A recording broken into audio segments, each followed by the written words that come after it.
Bismillahirrahmanirrahim. Honorable subscribers throughout the world, my friends, followers, Hazreen of Samain and Nazreen, Assalamu alaikum. I am Abdul Mannan Darwish, again speaking to you from Kasre Darwish, Islamabad. How are you? Welcome once again. उम्मीद है आप तमाम अहबाब बखैरियत होंगे। इन दिनों हम मुख्तलिफ नौ उन्वानात के तहत कुछ मौज़ूआत आपस में शेयर कर रहे हैं ताकि रमज़ान की इन बाबरकत रातों में हम अपने मिशन को मज़ीद आगे बढ़ाने और तरक्की की मनाज़िल तय कराने की तरफ आगे कोशिशें जारी रखें। इन दिनों एक बड़ी दिलचस्प चीज़ थी, सोचा आज उसको ही क्यों ना डिस्कस कर लिया जाए। PSL, वो PSL आज से 9 साल पहले 2016 को एक PSL शुरू हुई, क्योंकि हमने अपने अंदाज में बयान करना है ना। वो PSL क्या थी या क्या था? कहीं की ईंट कहीं का रोड़ा, कहीं की ईंट कहीं का रोड़ा, भानुमती ने कुनबा जोड़ा।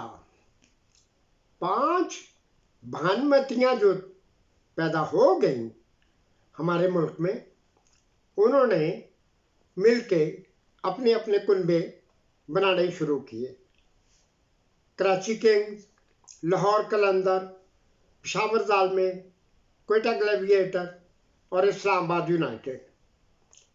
बाद में एक और भानुमती यानी मुल्तान सुल्तान के नाम पे आ गई मैदान में। बड़ी रौनक हुई, बहुत कुछ हुआ। 9 साल एक लंबा सफ़र तय करते हुए हमने आखिरकार ये 9th PSL उसका अंजाम देखा। पूरे मुल्क ने कल रात को 1 बजे तक 2 बजे तक पूरा मुल्क जाग रहा था फाइनल देखने की खातिर। बहुत से सवाल हैं। मुख्तसरन अगर हम सोचें तो क्या इस 9 साल की क्रिकेट की मशक के नतीजे के तौर पर कोई अच्छे प्लेयर हमें मिले जो नेशनल और इंटरनेशनल लेवल पे हमारी क्रिकेट को अपलिफ्ट करें? चंद ऐसे ज़रूर स्टार खिलाड़ी मिले या तलाश कर लिए गए, जिनमें से कुछ तो आगे चल रहे हैं और बाकी जो थे वो वक्त के साथ साथ या तो ज़ेरे ज़मीन हो जाते या फिर कभी कभार नज़र आ जाते हैं। मुकाबले होते रहे, जिस तरह यूरोप में होता है कि फुटबॉल, रग्बी वगैरह इस तरह की जो बड़े गेम्स होते, हर बंदे की एक फेवरेट गेम होती, फिर फेवरेट प्लेयर्स होते, इंटरेस्ट होता है। वो जो फेवरेट प्लेयर या फेवरेट टीम्स होती हैं, वो फिर जो आदमी जिसके साथ अटैच हो जाता है, ज़रा सा अप्स एंड डाउन आए, हार जीत को देख के फौरन अपने जो ताल्लुकात हैं या वाबस्तगियाँ हैं वो ख़त्म नहीं कर देते कि आप मेरी टीम हार गई, 2 मैच 4 जीते थे, 2 हार गई तो चलो छोड़े इसको। नहीं, यूँ नहीं। मैंने भी शुरू से ही उसी के मुताबिक एक टीम मुकर्रर कर ली। मेरी टीम इस्लामाबाद यूनाइटेड थी। माशाल्लाह उसकी कारकर्दगी वक्त के साथ साथ सबके सामने आ गई और बेस्ट ऑफ ऑल हुई। खास तौर पे ये जो कल रात को जो कुछ हुआ है, तो ये तो एक नाकाबिले फरामोश मैच हुआ। मुकाबला बेहतरीन मुकाबला हुआ। वाज़ेह एक टीम ने हारना था, एक ने जीतना था, लेकिन जब मुकाबला कांटे का हो, बराबर का मुकाबला हो, तो फिर हार जीत का अफसोस नहीं होता। ये दोनों जो चीज़ें हैं, they are the parts of game. वो तो हिस्से होते हैं ना खेल के। हार जीत साथ साथ चलती रहती। जो टीम आज हारी है वो कल जीत जाएगी, जो आज जीत गई है वो कल हार जाएगी। लेकिन यह है कि उसी ज़ौक़ शौक़ और जोश व जज्बे के साथ गेम आगे चलती रहनी चाहिए। इस मरतबा भी बहुत कुछ अजीबोगरीब वाक़यात सामने आए। मिसाल के तौर पे वो बानमतियाँ जब हर साल अपने कुनबे बनाती हैं, अजीब बात यह है कि वो जब खरीदो फरोख्त शुरू करती हैं तो कोई खिलाड़ी आज इधर है, कल उधर है मुमकिन 2 दिन के बाद वो नजर ही ना आए या किसी ऐसी जगह चले जाए कि जहां कोई तवक्को ही ना हो। वो वहां इस तरह की टीमों के साथ अटैचमेंट क्यों कर लेते हैं, जब उनको पता होता है कि इनकी कारकर्दगी कोई ख़ास नहीं है। मिसाल के तौर पे सब कुछ करने के बावजूद कुछ हासिल ना हो। बाबर आजम ने जिस टीम के साथ वाबस्तगी इख्तियार की और सबसे बेहतरीन उसकी बैटिंग वगैरह फील्डिंग जो भी थी, लेकिन फिर अंजाम क्या हुआ। टीमों के लिए कोई फ़र्क नहीं होगा, फ्रेंचाइजर्स के लिए कोई फ़र्क नहीं होगा, लेकिन जिस बंदे का अपना कैरियर ख़राब हो उसके लिए ये बहुत बड़ी एक बैड लक वाली बात है। रिजवान ने बड़ा काम किया। अब कुछ हमें याद आता है एक अजीब सा वाक़या। जब पाकिस्तान ने ऑस्ट्रेलिया जाना था, उससे पहले इंडिया में पिछले साल वर्ल्ड कप 48 मैच, अल्लाह के शुक्र है पूरे सुने थे ना कमेंट्री। पाकिस्तान की कारकर्दगी हस्बे तवक्को बस ऐसी ही थी जैसी भी थी। उसके बाद मलबा कप्तान पे डाल दिया गया और नए कप्तान की तलाश शुरू हो गई। नए कप्तान साहब जो मैदान में लाए गए, आए नहीं है, वो शान मसूद साहब 3 टेस्टों के लिए पाकिस्तान के कप्तान बनाकर ऑस्ट्रेलिया भिजवा दिया गया। ऑस्ट्रेलिया में क्या हुआ, कौन है जिसको ये इसका अंजाम, हौलनाक अंजाम याद नहीं है। क्लीन स्वीप की सूरत में चले, वो ख़त्म हुई बात, आगे आ गए। फिर इनको PSL में बड़ी पोजीशन हासिल हो गई, कराची किंग में, कहाँ कहाँ। अब वहाँ भी ये शान मसूद साहब ने क्या किया, क्या किया, क्या हम ये सोचने पे मजबूर ना हो। वो शुएब मलिक साहब जो थे, वो शायद ये सोच के दुनिया में उन्होंने क्रिकेट शुरू की थी कि जब तक दुनिया है क्रिकेट है, मैं भी जब तक जिंदा हूँ छोड़ूंगा नहीं। भाई छोड़ोगे नहीं तो फिर कुछ करके तो दिखाओ ना, या तो फिर, और अगर कुछ नहीं कर सकते तो आप जैसे लोगों के लिए तो बेशुमार जरिए होते हैं पब्लिसिटी के, कमाई के, पॉपुलैरिटी के, जो भी कह लें। सन 70 और 90 के दरमियान वेस्ट इंडीज के एक ओपनर होते थे, गॉर्डन ग्रीनिच ओपनर थे, बड़े स्टार प्लेयर थे। जब 22 साल, वो दौर है जब वेस्ट इंडीज की टीम को काली आंधी के नाम पे भी याद करते थे हम, और जब वो उनके वेजली हॉल और ग्रिफिथ और जो बड़े बड़े बॉलर थे बॉल फेंकते होते थे तो बैट्समैन आंखें बंद कर लेते थे कि पता नहीं क्या हो जाएगा। और जब बैटिंग करते थे, मुझे अब तक याद है, Rohan Kanhai, Basil Butcher, sir Garfield Sobers, Vivian Richard, वो बहुत लोग, बहुत नाम याद है। उस दौर में वो जो गॉर्डन ग्रीनिच 22 साल ओपन करते रहे, आखिर में खुद ऐलान किया कि मैं नई नस्ल के लिए अपनी सीट छोड़ रहा हूं, रिटायरमेंट ले रहा हूं, वरना मुझे खेलने में अभी कोई मसला नहीं है। ये है बड़े लोगों की शान, बड़े लोगों की बड़ी बातें। इन द प्राइम एज, अपने उरूज के वक्त, खैर बात कह दिया, सर बॉबी सिम्पसन की तरह और भी बड़े बड़े खिलाड़ी होते हैं जिनके नाम यहाँ लिए जा सकते।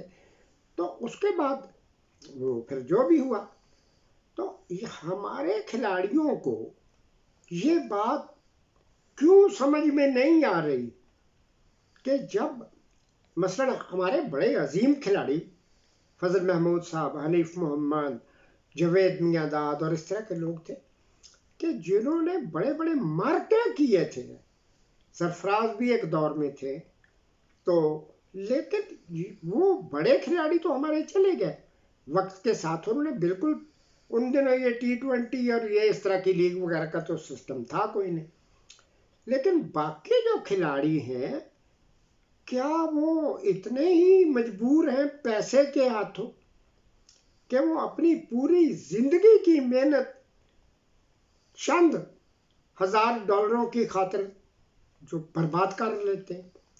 क्यों जो इन टाइम रिटायरमेंट क्यों नहीं ले लेते? बहरहाल वो जो कुछ हमने देखा, बड़ा अफसोस हुआ।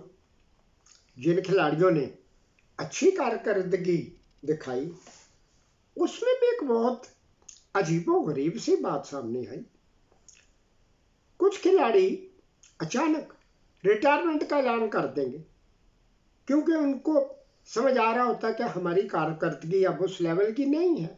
इंसान है जी। बारह ये अहमद वसीम साहब के बारे में सुनकर हैरान रह गए, मैं भी और मेरे कई और दोस्त भी, कि अचानक पिछले कुछ मैचों में बस ये समझ आई कि बस अहमद साहब ही हैं, बाकी तो कुछ है ही नहीं।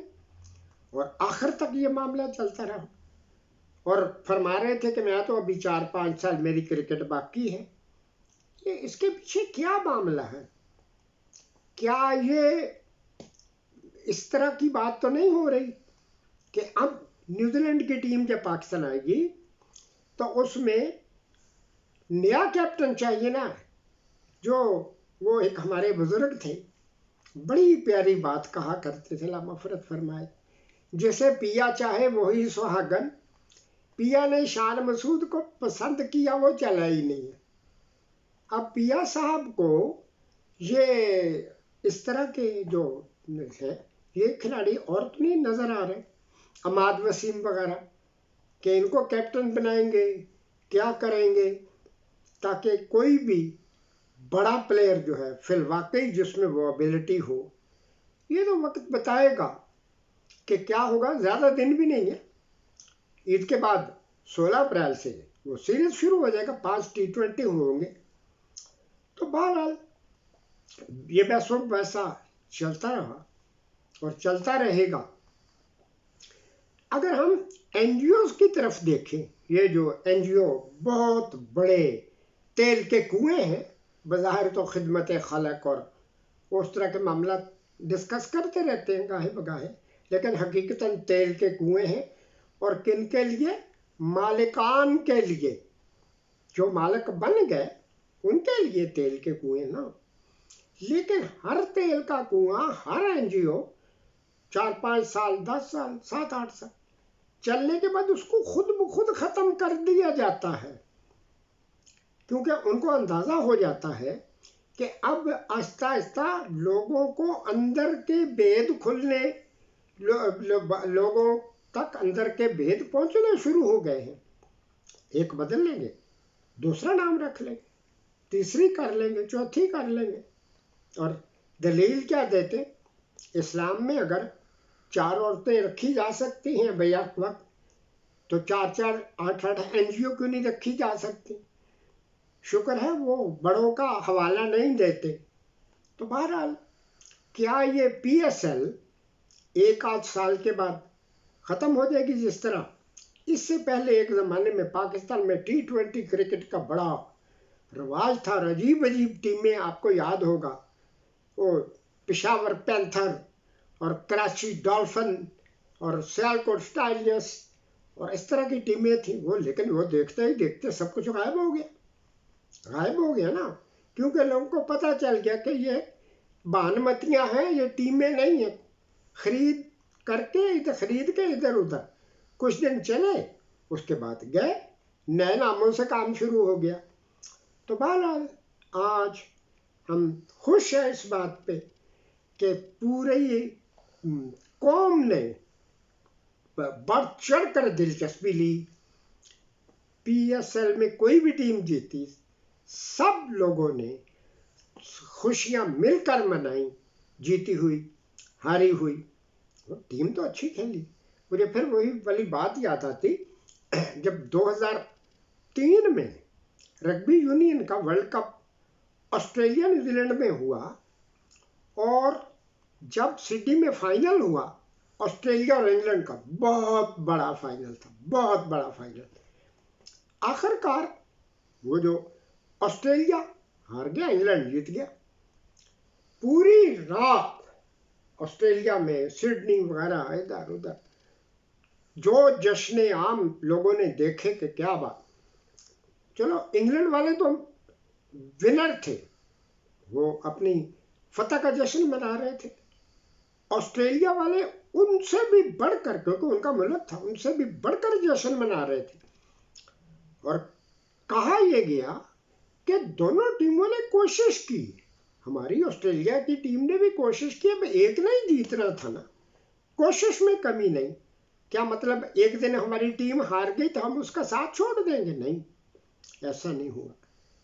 तो हमें भी यही बात करनी चाहिए कि कोई टीम अगर आज हार गई है, सब कुछ होने के बावजूद, वो जो 5वें छठे पे वो कलंदर और किंग वगैरह जो टीमें, जो एक ज़माने में बड़ी बेहतर टीमें करार दी जाती थी, वो रह गई, बहुत पीछे रह गई, क्वालिफाई भी ना कर सकें। अगर ये सिलसिला अल्लाह करे चलता रहे, फिर तो बात है, आगे इसी तरह आवाम दिलचस्पी लेते रहेंगे, सब कुछ होता रहेगा। लेकिन अगर वही वाली बात है कि 4 की तो इजाज़त है ही है, और बना लेंगे, कोई और सिस्टम शुरू कर लेंगे। तो बहरहाल मेरी तरफ से और तमाम मेरे दोस्त अहबाब फॉलोअर सब्सक्राइबर, जो टीम जीती उसको भी बहुत बहुत मुबारक, और जो टीम सेकंड प्लेस पे आई उसको भी बहुत बहुत मुबारक। खिलाड़ियों ने मेहनत की, सब कुछ किया, और ख़ास तौर पे जब इस्लामाबाद यूनाइटेड ने जीतना था, आखिरी बॉल, एक बॉल पे एक स्कोर, और हिट लगाने के लिए हुनैन शाह को कहा जा रहा है, जिसका डेब्यू हो रहा है, बिल्कुल यंग लड़का, और अगर वो मिस कर देता तो आज तारीख बिल्कुल कुछ और होती। लेकिन उस बहादुर लड़के ने जितवा दिया, तो सब कौम खुश हो गई कि चलो एक नौजवान लड़का है, कल को अगर ये खेलता रहता है, इसी तरह ये लोग मेहनत जारी रखेंगे, तो अल्लाह करे कभी ऐसा वक्त आए कि हमारी जो नेशनल टीम है वो इंटरनेशनल लेवल पे कोई मकाम पैदा करे। वो 92 में जो कुछ हुआ वो एक ड्रामा था, वो मुझे भी पता और आपको भी पता, उस बात को छेड़ने की ज़रूरत ही नहीं। बहरहाल दोबारा तमाम अहबाब को मुबारक, आमीन या रब्बुल आलमीन। वाखिर दावाना अल्हम्दुलिल्लाहि रब्बिल आलमीन व सल्लल्लाहु तआला अला खैरि खल्किही व अहलि बैतिही व नूरि अर्शिही व अहलि बैतिही अजमईन बिरहमतिका या अरहमर राहिमीन। वस्सलाम।